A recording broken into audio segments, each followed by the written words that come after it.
देखिए, ये सम्स जो है बहुत इंपॉर्टेंट सम्स है और इसको थोड़ा केयरफुली जो है ना वो अच्छे से समझना बहुत ज़रूरी है, क्योंकि इसी टाइप का क्वेश्चन बहुत बार एग्जाम में रिपीट किया गया।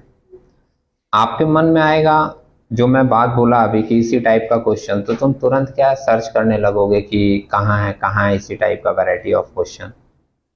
जनरली इसी टाइप का बोलने का मतलब है कि एक दो बार तो सेम ऐसे ही रिपीट कर दिया फिगर बदल के, और कभी कभी क्या है कि जो इसके अंदर के एडजस्टमेंट्स हैं वो आपको देखने को मिलेंगे, समझ रहे हैं। इसलिए थोड़ा सा इसको केयरफुली करेंगे हम लोग। दूसरी बात यह है कि सम्स हमने अभी आधा किया है, अभी इसमें बहुत सी बातें बाकी है, तो वो हम लोग करते रहेंगे साथ में। लेकिन मेरा रिक्वेस्ट रहेगा कि पहले मैं कर लूँगा, उसके बाद आप लोग नोट डाउन कीजिएगा, नहीं तो आपकी अंडरस्टैंडिंग बन नहीं पाएगी पूरी की पूरी, समझें। और थोड़ा सा कंफ्यूजन में रहना अच्छा नहीं लगता है, चीज़ को पूरा क्लियर समझिए जो भी बात है। सम्स को एक बार पढ़ेंगे पहले, उसके बाद फिर हम लोग आगे मूव करेंगे। केयरफुली देखिएगा, और इस सम्स में एक दो जगह मिस्टेक है, वो मिस्टेक को केयरफुली नोटिस कीजिएगा कि कहाँ कहाँ पे गलती है। एक बात मैं और बता दूं आपको, जैसे कभी कभी क्या होता है ना, ऐसा होता है, जनरल बात है कि मान लीजिए सम्स आपके पास आया, उसमें एक दो फिगर मिस्टेक है, एग्जाम में भी हो सकता है। तुम्हारे पास जो क्वेश्चन पेपर आया है उसमें कुछ बातें हो सकती हैं, एक दो फिगर गलत हो, एक दो वर्ड गलत हो, समझ रहे हैं। उसके लिए हाहाकार मचाने की जरूरत नहीं होती है कि अब तो ये सम्स गलत हो गया, इसमें तो ये फिगर गलत दे दिया तो हम लोगों को फुल मार्क्स मिलना चाहिए। ऐसी सिस्टम जो वो 9, 10, 11, 12 में होती थी, समझ रहे हैं। एक ग्रेजुएशन वाले क्लास में ना ऐसा नहीं है कि वो 45,500 के जगह पे अगर वो 45,000 सम्स में लिख दिया, समझ रहे हैं, तो क्या किया अगला, 45,500 के जगह 45,000 लिख दिया, तो एक फिगर ही तो गलत लिखा है, उसके कारण आपका सम्स नहीं बनेगा, ठीक है मान लेते हैं। लेकिन आपकी प्रैक्टिस अगर स्ट्रांग है ना, तो आप चेकआउट कर लोगे, आपको लगेगा कि ये फिगर लेकर नहीं होगा, यहाँ पर ये फिगर होना चाहिए, तो आपको जो सही लग रहा है आप उसको लेकर अपना सम्स पूरा बना दीजिए। अगर मान लीजिए आप अपने फिगर को लेकर सम्स बना दिए पूरा, आपको ऐसा लग रहा है कि वो फिगर गलत है, वो फिगर से नहीं होगा, ये वाले फिगर से होगा, समझ रहे हैं। तो जब आप ऐसा करके अपना फिगर डाल के फिर पूरा सम्स बना देते हो, तो आपको फुल में फुल मार्क्स मिलेगा। थोड़ी बहुत मिसप्रिंट वगैरह जो है ना वो जनरली होती रहती है, एग्जाम वगैरह में भी आए तो वहां पर हो हल्ला मचाने का जरूरत नहीं है। आपको जो चीज सही लग रहा है, आपको लग रहा है कि इस फिगर की जगह ये होना चाहिए, तो वो करके आप क्या करोगे, सम्स को कंप्लीट करोगे। समझे मेरी बात। अब देखिए दिया क्या है, 2014 में ये क्वेश्चन आया था, from following is the receives and payment account of Kalyani medical aid society for the year ended 31 December 2014। ठीक है, रिसीप्ट्स एंड पेमेंट अकाउंट दिया है for the year ended 31 December 2014 का। ये एक रिसीप्ट्स एंड पेमेंट अकाउंट है, 2014 हम लोगों का करंट ईयर हो जाएगा, समझ रहे हैं। रिसीप्ट्स में एक ओपनिंग बैलेंस दिया है। अब ये सारी बातें तो मैं प्रीवियस कई सम्स में बोल चुका हूं कि जो ओपनिंग बैलेंस है वो कैश और बैंक का रहता है जनरली। सब्सक्रिप्शन है, डोनेशन है, interest on investment at the rate of 9% per annum. यहां पर जो मन में प्रश्न आएगा, जो पहला प्रश्न आएगा कि 9,000 रुपया का 9% निकाल के दिखाना है या 9,000 रुपया पूरा दिखाना है, तो भैया ये इंटरेस्ट है, ये निकाल कर दिया हुआ है, समझ रहे हैं। लिखा ना इंटरेस्ट ऑन इन्वेस्टमेंट, मतलब इन्वेस्टमेंट हमारा था, उसके ऊपर 9% इंटरेस्ट निकाल कर, इंटरेस्ट का अमाउंट दिया हुआ है कितना, 9,000, तो हम लोगों को ये पूरी वैल्यू लेनी है। और उसके बाद एक चैरिटीज ऑफ प्रोसीड्स है, ठीक है। आगे देखिएगा, पेमेंट साइड में हमारा है payment for medicine, honorarium to doctors, salaries है, सन्ड्री एक्सपेंसेस है, इक्विपमेंट परचेज है, चैरिटीज फॉर एक्सपेंसेस है, और फिर क्लोजिंग बैलेंस। ठीक है, पॉइंट अपना वही पुराना है, हर सम्स में रिपीट कर रहे हैं, तो मेरे ख्याल से अब तक याद भी हो गया होगा कि ओपनिंग क्लोजिंग बैलेंस कैश का हम लोग लेते नहीं हैं, एसेट्स वगैरह खरीदेंगे वो लेंगे नहीं, कैपिटल नेचर का कोई भी आइटम यहाँ पर आएगा नहीं, रिवेन्यू नेचर का आइटम सिर्फ यहाँ पर दिखाया जाएगा। और क्या बातें थी, लास्ट ईयर और नेक्स्ट ईयर का आइटम लेस होगा, करंट ईयर का आइटम ऐड होगा। तो जो अगर समरी बोले तो इतनी ही बातें थी जो हम लोग जनरली ध्यान में रखते हैं इनकम एंड एक्सपेंडिचर बनाने के लिए। क्लियर है?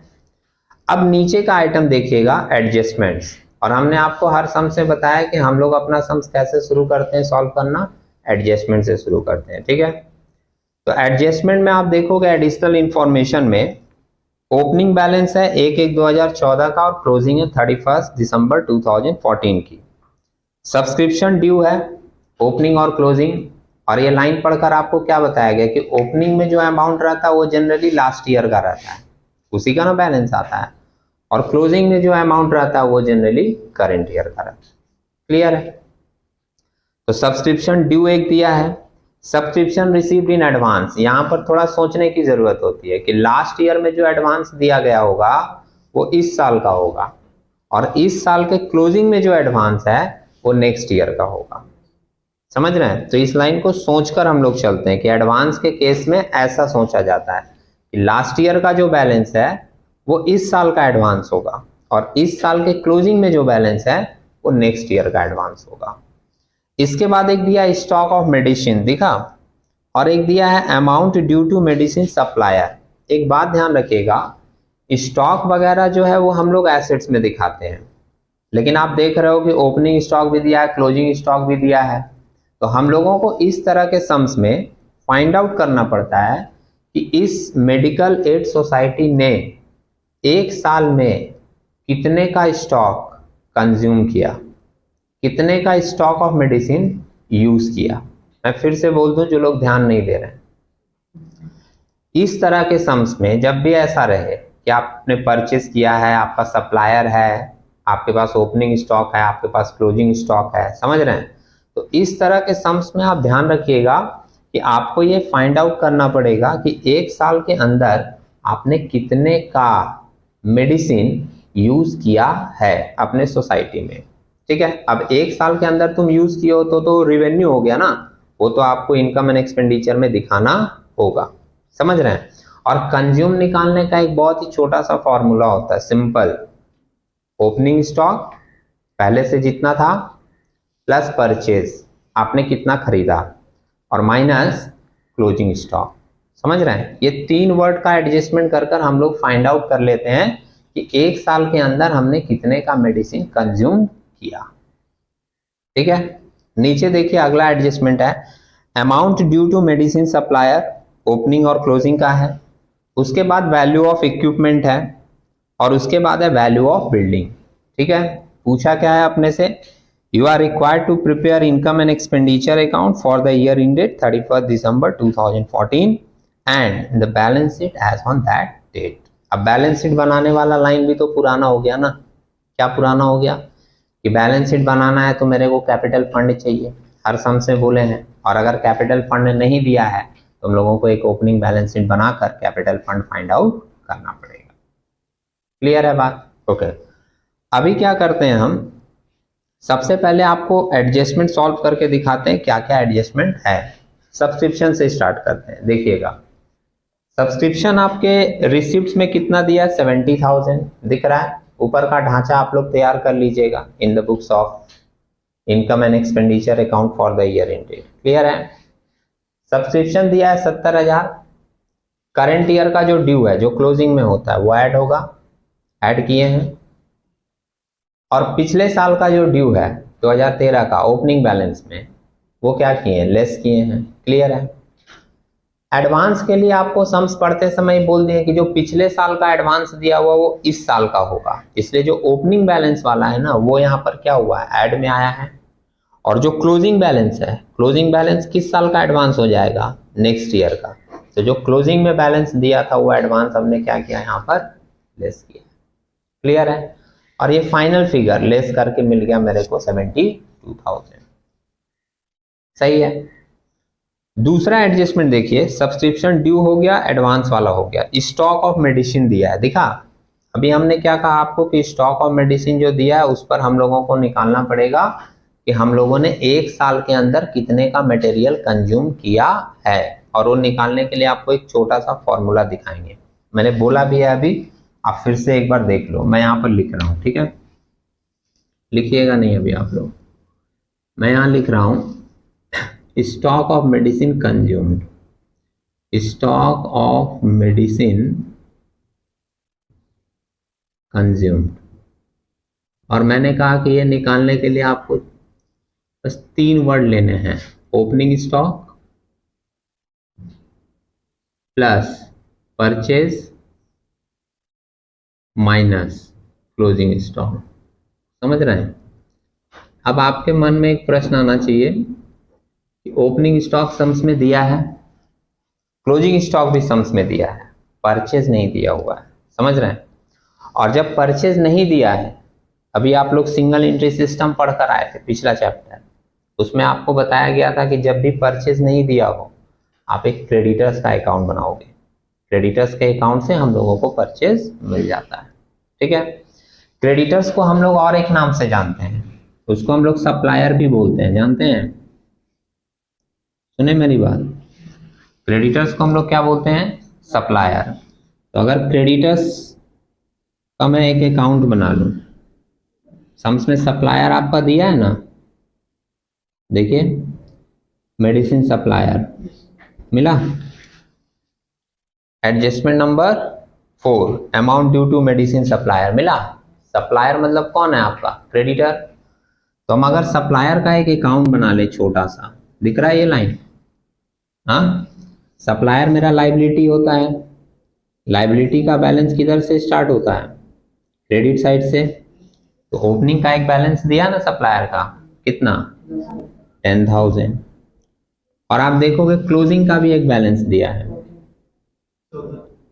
टू बैलेंस CD, दिख रहा है ये लाइन? कितना दिया है? 14,000।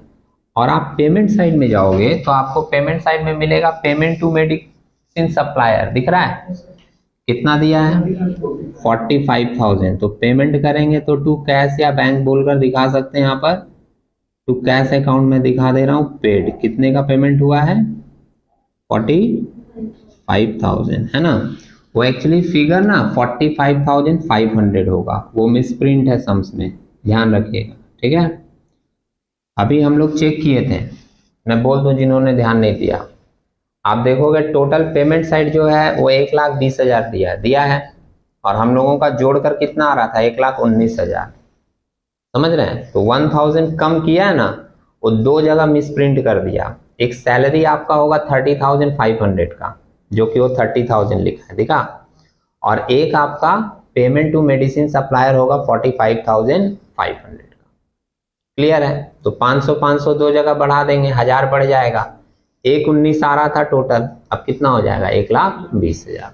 जब वो टोटल 1,20,000 दिया है तो मेरा अमाउंट भी तो 1,20,000 जोड़कर होना चाहिए ना भाई। समझ रहे हैं? तो 2 जगह क्या है? मिसप्रिंट है। आप लोग सम्स में क्या कीजिएगा? करेक्ट कर लीजिएगा। अभी देखिए इसको टोटल करते हैं। सप्लायर का ये जो पेमेंट दिखाया है ना, इसके लिए जर्नल एंट्री बनती है, याद है ना? सप्लायर को पेमेंट करेंगे, जर्नल एंट्री बनेगा supplier account debit to cash या supplier account debit to bank. समझ रहे हैं? तो टू कैश या बैंक बोलकर दिखा दिया। अब इसको जोड़े हम लोग तो ये हमारा आ रहा है 59,500 आ रहा है, 59,500। इधर बैलेंस आएगा कितने का? 49,500। और ये जो बैलेंस आता है ना सप्लायर के क्रेडिट में, इसको हम लोग नाम देते हैं परचेज, है ना? Purchase account. और ये कैसे निकला? बैलेंस करके, इसलिए हम लोग इसको बोल दे रहे हैं बैलेंसिंग फिगर। क्लियर है? अब अगर मान लीजिए आपको सप्लायर से परचेज मिल गया तो आपको कंज्यूम्ड भी मिल जाएगा। ओपनिंग स्टॉक सम्स में दिया है कितना? 12,000। परचेज आपने निकाल लिया भाई 49,500, दिखा? और क्लोजिंग कितना दिया है? 16,000। तो ये एडजस्ट करके कितना आएगा आपका?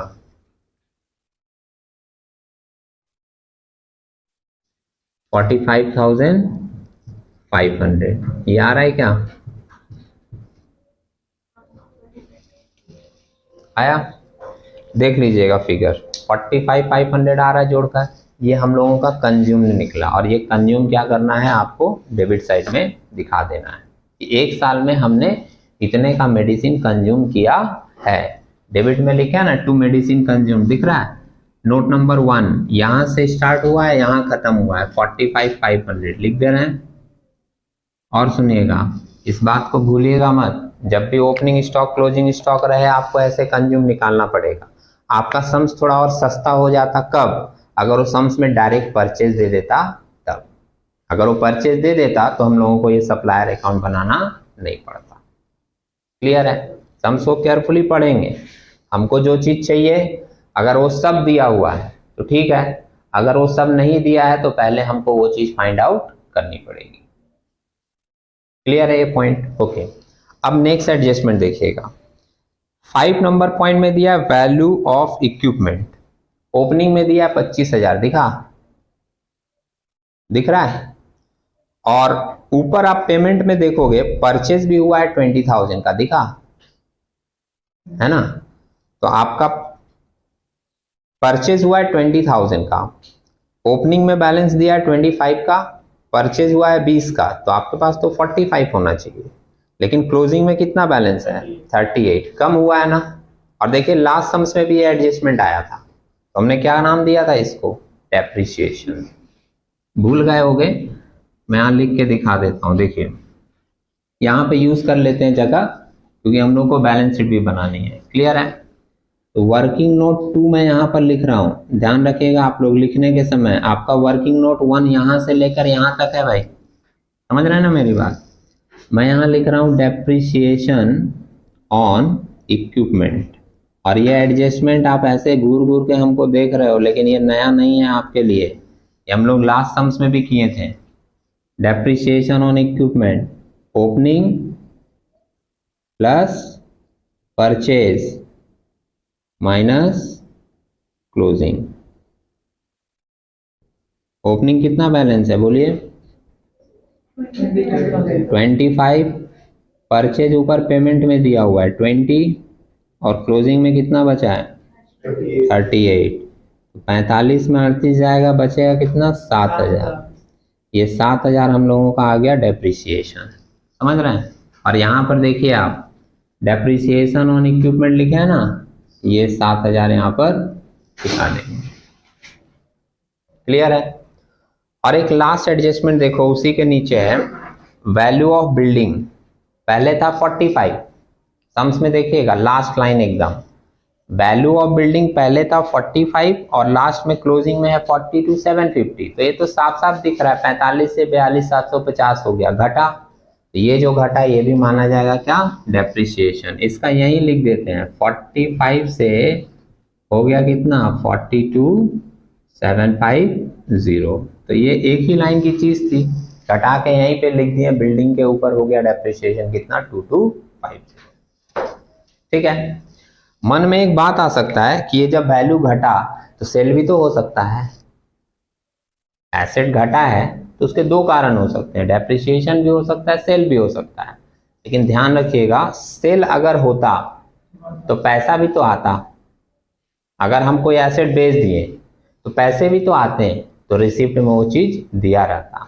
रिसिप्ट में कहीं सेल का चर्चा नहीं हुआ, इसलिए हम लोग बोलेंगे कि वो जो वैल्यू घटा वो किसके कारण घटा है? डेप्रिसिएशन के कारण। क्लियर है? तो अब नीचे का सारा एडजस्टमेंट सॉल्व करने के बाद हम लोग रिसिप्ट से एक एक आइटम लेते हैं और इनकम में दिखा रहे हैं, और पेमेंट का आइटम किधर दिखाते हैं? एक्सपेंडिचर में। क्लियर है? पहले देखिए आराम से। सब्सक्रिप्शन तो हम लोग एडजस्टमेंट कर चुके हैं। रिसिप्ट में एक डोनेशन था, उसको मैंने रिवेन्यू मान लिया और दिखा दिया 16,500 का। क्लियर है? इंटरेस्ट ऑन इन्वेस्टमेंट आपको बोल दिए थे कि इनकम है, आ गया। और एक इनकम फ्रॉम चैरिटी है, तो आप देखो रिसिप्ट में प्रोसीड्स फ्रॉम चैरिटी दिया है 15,000, और पेमेंट साइड में एक्सपेंसेस दिया हुआ है, चैरिटी सो एक्सपेंसेस दिखा 2,500। तो 15,000 आपको वहां से मिला है और 2,500 रुपए आपके खर्च हो गए, तो आपका नेट इनकम कितना हुआ? माइनस करके दिखा दिए 12,500। क्लियर है? और इस पॉइंट के ऊपर भी हम लोग लास्ट डे चर्चा किए थे, इसको दिखाने का तरीका आपका रियल में इसी तरीके का होना चाहिए। समझ रहे हैं? ऐसा करना मेरे हिसाब से सही नहीं है कि आप रिसिप्ट इधर दिखा दो, पेमेंट उधर दिखा दो। नहीं, रिसिप्ट जितना आया है उसमें से पेमेंट काट के जितना नेट इनकम है वो दिखाना ज़्यादा एप्रोप्रिएट होगा। क्लियर है? ये आ गया आपका इनकम। और एक्सपेंसेस साइड में मेडिसिन कंज्यूम तो नोट में निकालें, ऑनोरेरियम टू डॉक्टर सम्स में दिया था। सैलरी का फिगर आप लोग करेक्ट कर लीजिएगा, 30,500 होगा, और सन्ड्री एक्सपेंसेस है 1000 का। 2 डेप्रिसिएशन है, इनर कॉलम में लिखकर ऐड करके बाहर दिखा देंगे, 7 2 9 9,250। क्लियर है? अब इसको ऐड करें तो 1,10,000 आ रहा है, यहां भी लिख दें, और ये सारा माइनस करके सरप्लस कितना आ रहा है हम लोगों का,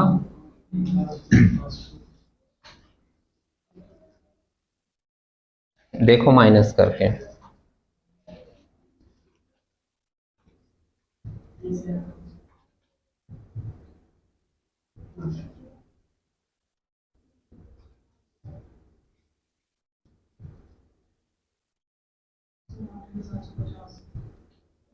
8,750। ठीक है, अलग अलग क्या कीजिए जिससे सबका मैच हो जाए। अगर एक का कुछ गलत भी आएगा तो लगेगा कि हाँ कुछ फिगर मिस्टेक हुआ है, समझ रहे हैं? मिल बांट के मत कीजिए, अपना अपना कीजिए, अलग अलग। जैसे सपोज करो एक ने गलत कर दिया तो दूसरा तो बोलेगा ना कि मेरा अलग फिगर आ रहा है, तो फिर से चेक किया जाएगा, समझे? 8750 आया, ओके, ये सरप्लस आ गया। अब अपने को बनाना है बैलेंस शीट, लेकिन उसके लिए हमको पहले बनाना पड़ेगा ओपनिंग बैलेंस शीट, है ना? ध्यान से देखिएगा और फिगर बताइएगा।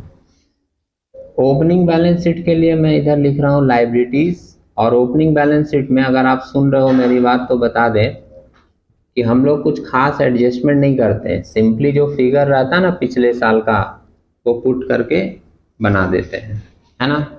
बताइए नीचे से देखकर।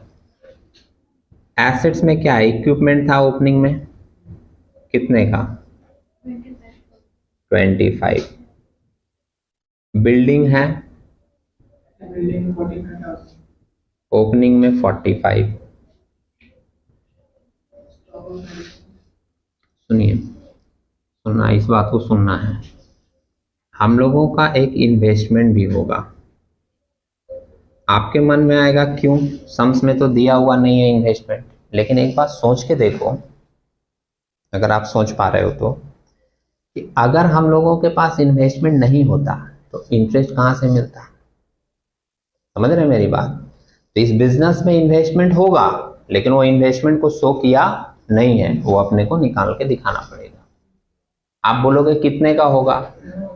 नहीं भाई, 9,000 रुपया तो इंटरेस्ट है, हमको यहाँ इन्वेस्टमेंट दिखाना है कि कितना रुपया का इन्वेस्टमेंट होगा। हाँ, अब ये लोग जो बता रहे हैं ना 1 लाख, वो लोग जैसे फ्लैट फिगर है इसलिए कैलकुलेट कर ले कि 1 लाख का 9% 9,000 होगा, है कि नहीं?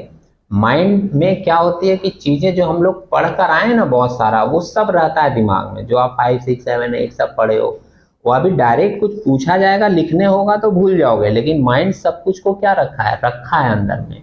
तो आपका दिमाग कैलकुलेशन कर करके इतना तेज हो गया है कि वो डायरेक्ट कैलकुलेशन कर ले रहा है कि 1 लाख का इन्वेस्टमेंट होगा, 9% इंटरेस्ट मिला होगा इसलिए 9,000 दिखा रहा है, तो मेरा इन्वेस्टमेंट कितने का होगा? 1 लाख का। लेकिन अगर मान लो फिगर उल जलूल दे देता, सपोज करो वहां इंटरेस्ट जो है वो 9,000 रुपया नहीं देकर दिया होता 4,250, 4,175, समझ रहे हैं? तब तो तुम इतना फ्लैट नहीं बता पाते क्या? ईमान से बोलना, मन में हाथ रख, नहीं बता पाते।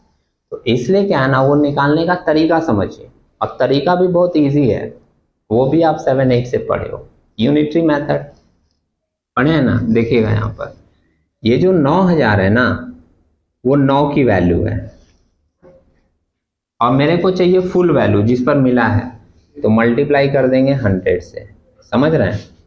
100 को हम लोग मान ले रहे हैं फुल वैल्यू, तो जब आप ये कैलकुलेट करोगे तो आपको वैल्यू मिल जाएगा कितने का? 1 लाख का। क्लियर है?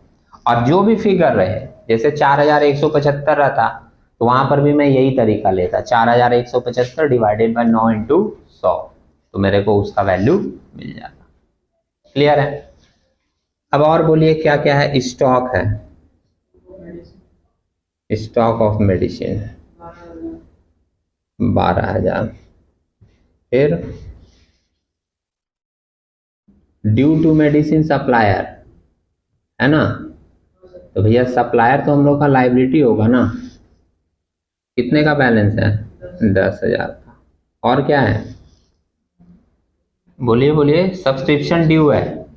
सब्सक्रिप्शन ड्यू हम लोग का एसेट होता है। अगर आप सुन रहे हैं मेरी बात तो मैं आपको बता दूं, हर सम से बोलता हूं, इनकम अगर बाकी है तो वो हमारा एसेट हो गया, और सब्सक्रिप्शन लेना बाकी है, इनकम बाकी है, वो हमारा क्या हो गया?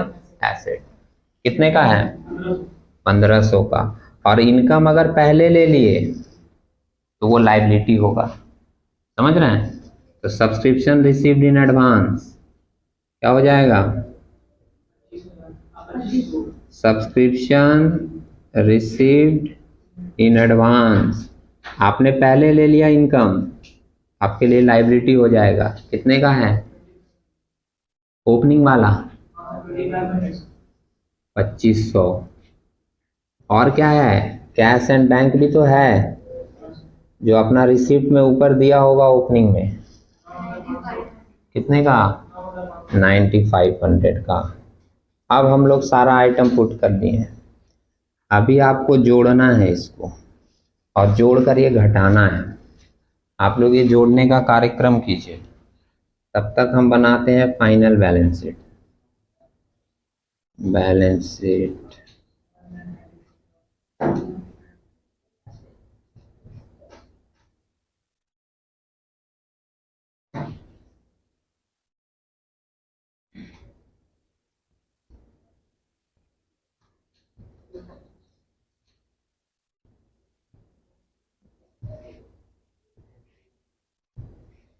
चलिए 1,80,000 टोटल। आराम से रिलैक्स। ये टोटल जोड़कर कितना आ रहा है? 1,93,000। 1,93,000 और ये माइनस कर देंगे तो 1,80,500। इसको अपने क्या नाम दे देते हैं? कैपिटल।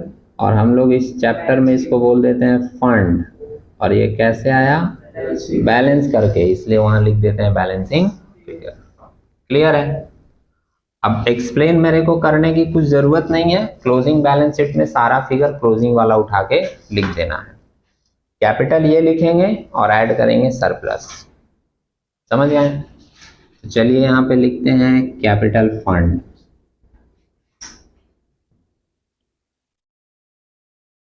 एक 80,500। हड़बड़ाओगे नहीं, थोड़ा सा और समय है, आप दीजिए, आपको क्लियर समझ में आएगा। और एक और बात है, अभी जल्दीबाजी कर दोगे, देखें कोई फिगर मिस्टेक हो गया, मैच नहीं हुआ, शुरू से चेक कीजिए, तो फिर ज़्यादा प्रॉब्लम है। सरप्लस कितना? 8,750 ना, यहाँ पे निकला है ना। उसके बाद ड्यू टू सप्लायर, क्लोजिंग वाला फिगर बताओगे कोई? 14,000 है। और subscription in advance 1,500। Subscription in advance मिलेगा 1,500, है ना। देखिए मैं यहाँ से भी चेक कर सकता हूँ, क्योंकि मेरे पास तो डेटा अवेलेबल हो चुका है। समझ रहे हैं? तो आप जब बोलते हैं तो मैं क्या करता हूँ, उसको मिलाता हूँ। सब्सक्रिप्शन इन एडवांस 1,500 है, और लाइबिलिटी में कुछ है नहीं। ये जोड़कर कितना आ रहा है?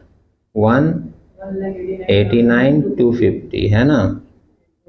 चलिए एसेट्स में इक्विपमेंट हम लोग क्लोजिंग फिगर डायरेक्ट लिख सकते हैं, क्योंकि वो सारा एडजस्ट करके ही सम्स में दिया है। कितने का है?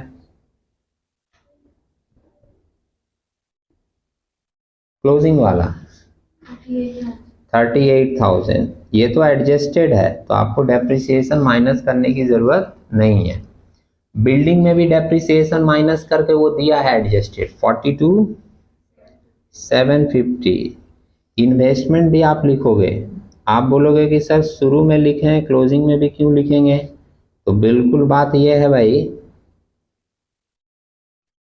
ओपनिंग में आपके पास इन्वेस्टमेंट था, बीच में बेच तो नहीं दिए ना, क्लोजिंग में भी आएगा। आप बोलोगे हमको कैसे समझ में आएगा, सम्स में कुछ बोला है बेचने का बात नहीं। और क्या एसेट है, stock of medicine, stock of medicine कितने की, क्लोजिंग वाली बोलनी है भाई, 16,000। सब्सक्रिप्शन ड्यू है ना, सब्सक्रिप्शन ड्यू कितने की है, 2500, क्लोजिंग वाला बोल रहे हैं ना।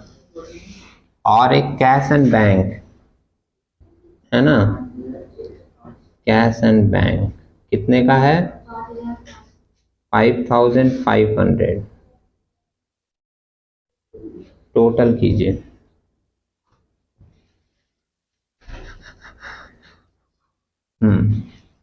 टोटल करके देखो कितना आ रहा है।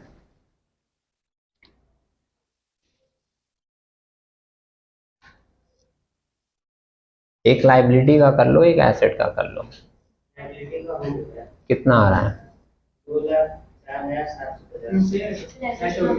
2,04,750 और एसेट में आ रहा है 2,04,750। ठीक है, आप लोग एक बार फिर से चेक कर लीजिएगा, कोई प्रॉब्लम नहीं है।